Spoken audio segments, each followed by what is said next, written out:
नमस्कार, आप देख रहे हैं कैपिटल टीवी बिहार। मैं हूं आपके साथ सृष्टि शाह। बिहार में उप मुख्यमंत्री सम्राट चौधरी लगातार एक्शन मोड में दिखाई दे रहे हैं।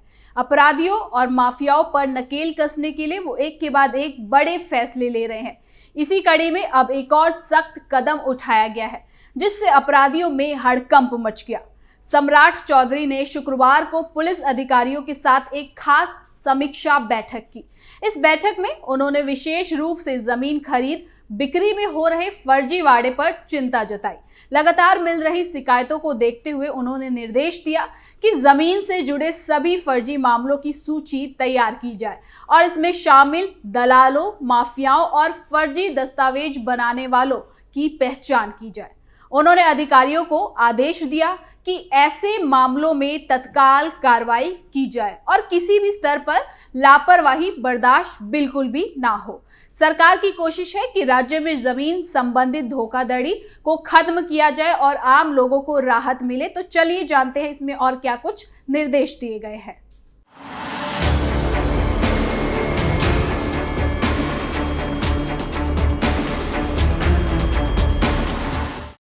अवैध खनन पर होगी निगरानी। बिहार इन दिनों तेजी से बदल रहा है और विकास के नए आयाम गढ़ रहा है। सरकार लगातार ये प्रयास कर रही है कि राज्य की छवि सुरक्षित, आधुनिक और निवेश के अनुकूल बने। इसी दिशा में बिहार के गृह मंत्री और उप मुख्यमंत्री सम्राट चौधरी की सक्रियता सुर्खियों में है।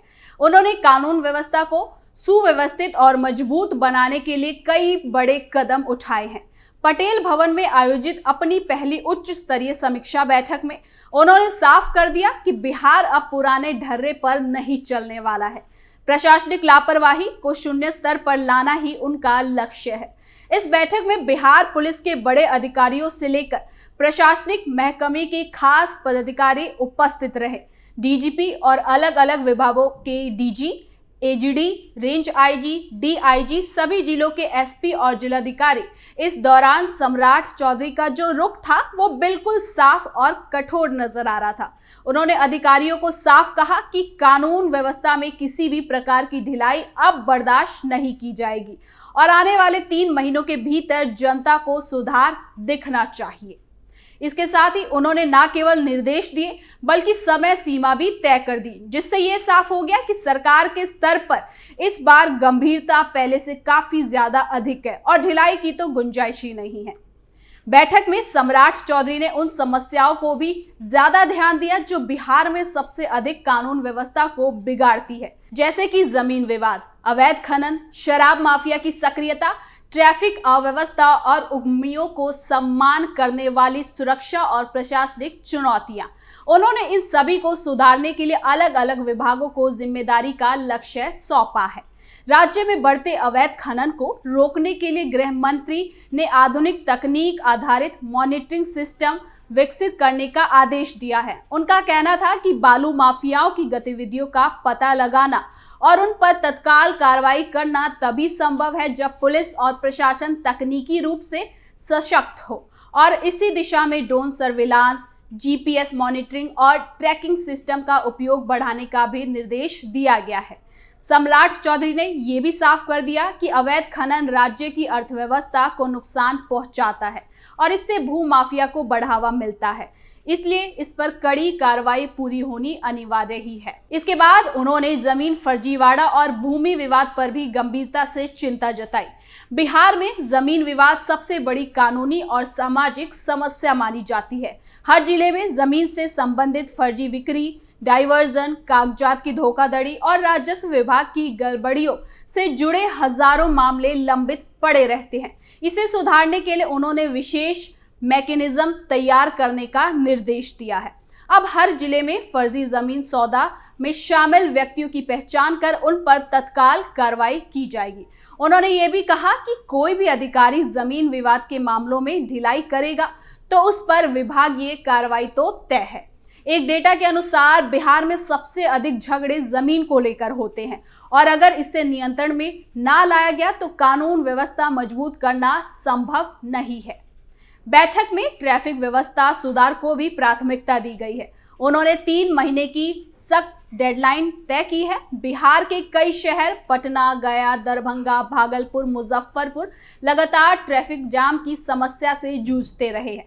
उन्होंने कहा कि ट्रैफिक व्यवस्था किसी भी राज्य की सभ्यता और प्रशासनिक दक्षता का आईना होती है। इस दिशा में उन्होंने पुलिस को सख्त परिवर्तन, रोड इंजीनियरिंग सुधार, नो पार्किंग जोन की पहचान, सिग्नल सिस्टम को दुरुस्त करने और चौक चौराहे पर अतिरिक्त पुलिस बल तैनात करने जैसे कदम उठाने का आदेश दिया है। उद्यमियों और निवेशकों की सुरक्षा और सुविधा को लेकर गृह मंत्री ने महत्वपूर्ण निर्णय लिए हैं। उन्होंने जिलाधिकारियों और एसपी को निर्देश दिया कि वो हर महीने उद्योग जगत के प्रतिनिधियों के साथ बैठक करें और उनकी समस्याओं का समाधान करें। उनका मानना है कि बिहार में निवेश तभी बढ़ेगा जब उद्यमियों का विश्वास मजबूत होगा। अगर व्यापारियों और निवेशकों को सुरक्षा, पारदर्शिता और प्रशासनिक सहयोग मिलेगा तभी रोजगार बढ़ेगा, अर्थव्यवस्था गति पकड़ेगी और युवाओं के लिए अवसर पैदा होंगे। गृह मंत्री ने पुलिस विभाग की जवाबदेही तय करने पर भी जोर दिया है। उनका कहना था कि अपराध रोकथाम में किसी भी स्तर पर लापरवाही नहीं होनी चाहिए। उन्होंने अधिकारियों को चेतावनी दी कि अगर 3 महीनों में अपराध नियंत्रण में सुधार नहीं दिखता तो जिम्मेदार अधिकारियों पर सख्त कार्रवाई होगी। ये संदेश सीधा और सटीक था। सरकार का फोकस सख्ती, पारदर्शिता और जवाबदेही पर है। बैठक में महिलाओं की सुरक्षा पर भी खास चर्चा हुई है। सम्राट चौधरी ने बताया कि राज्य में अभया ब्रिगेड का गठन किया गया है, जो छेड़खानी, उत्पीड़न, साइबर अपराध और महिलाओं से जुड़े मामलों पर तत्काल कार्रवाई करती है। उन्होंने जोर देकर कहा कि महिलाओं की सुरक्षा पर शून्य सहनशीलता की नीति लागू है। उनके मुताबिक जो भी अपराध करेगा उसे सुधारना होगा या फिर राज्य छोड़ना होगा। गृह मंत्री का ये बयान स्पष्ट करता है कि बिहार अपराधियों के लिए अब सुरक्षित जगह नहीं रही है। पुलिस विभाग को निर्देश दिया गया है कि वो हर स्तर पर संगठित अपराध, माफियागिरी और सामाजिक तत्वों पर कार्रवाई करे, चाहे वो जमीन माफिया हो, अवैध शराब कारोबार हो, बालू माफिया या किसी प्रकार का संगठित गिरोह, सब पर नकेल कसना जरूरी है। इस पूरे घटनाक्रम से ये पता चलता है कि बिहार सरकार इस समय बेहद सक्रिय मोड में है। सम्राट चौधरी की नेतृत्व शैली, सीधी बात, कठोर निर्देश और परिणाम आधारित लक्ष्य ये दिखाती है कि आने वाले दिनों में राज्य में बड़े बदलाव देखने को मिल सकते हैं। पुलिस प्रशासनिक सुधार पर यह गंभीरता बताती है कि सरकार केवल आश्वासन नहीं बल्कि जमीन पर प्रभावित कदम चाहती है। बिहार को बदलने का संकल्प सिर्फ बयानों तक सीमित नहीं है। इन आदेशों और बैठकों में लिए गए निर्णय से ये संदेश मिलता है कि सरकार वाकई सुधार चाहती है और परिणाम के आधार पर अधिकारियों की जिम्मेदारी, जवाबदेही भी तय करेगी। कानून व्यवस्था में सुधार से ही राज्य में निवेश, शिक्षा, उद्योग, रोजगार और सामाजिक सद्भाव जैसी चीजें मजबूत होंगी। इसलिए सम्राट चौधरी का ये अभियान सिर्फ पुलिस कार्रवाई तक सीमित नहीं है, ये बिहार के भविष्य को नए रास्ते पर ले जाने की एक बड़ी पहल है। पटना से लेकर सीमांचल तक बिहार के हर जिले में अपराध के खिलाफ नई ऊर्जा दिखाई दे रही है।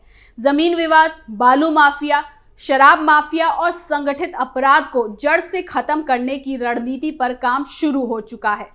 महिलाओं की सुरक्षा के लिए अभया ब्रिगेड और उद्यमियों के लिए मासिक बैठकें, ये सभी कदम दर्शाता है कि सरकार समग्र सुधार चाहती है, सिर्फ घोषणाओं तक सीमित नहीं रहना चाहती। लेकिन सम्राट चौधरी का ये एक्शन रुख जहां एक और बिहार को बदलने, सुधारने और कानून व्यवस्था को मजबूर करने की दिशा में महत्वपूर्ण कदम माना जा रहा है, वहीं दूसरी ओर इससे विपक्ष की बेचैनी भी साफ दिखाई देती है, खासकर पप्पू यादव की। पप्पू यादव लगातार सरकार की कार्रवाई पर सवाल उठा रहे हैं।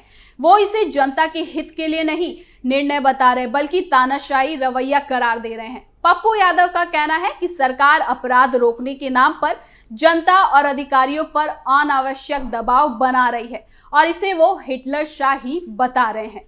विपक्ष का दावा है कि सम्राट चौधरी की ये सख्ती सिर्फ दिखावा है और असल मुद्दों से ध्यान हटाने का राजनीतिक प्रयास।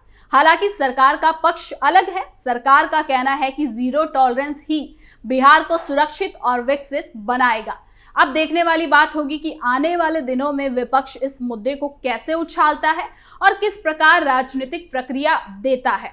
क्या विपक्ष इसे सरकार के खिलाफ नए हथियार के रूप में इस्तेमाल करेगा या फिर सरकार के कड़े रुख से जनता ज्यादा प्रभावित होगी, ये आने वाला समय बताएगा। लेकिन आने वाले 3 महीने बिहार की कानून व्यवस्था और प्रशासन की परीक्षा होगी। अगर अधिकारियों ने इन आदेशों का सही क्रियान्वयन किया तो राज्य में बहुत बड़ा सकारात्मक बदलाव देखने को मिल सकता है। बिहार एक नए दौर की शुरुआत की ओर बढ़ेगा, जहां अपराधियों के लिए जगह कम और विकास के लिए संभावनाएं ज्यादा होंगी। तो फिलहाल के इस खबर में इतना ही। देखते रहिए कैपिटल टीवी बिहार।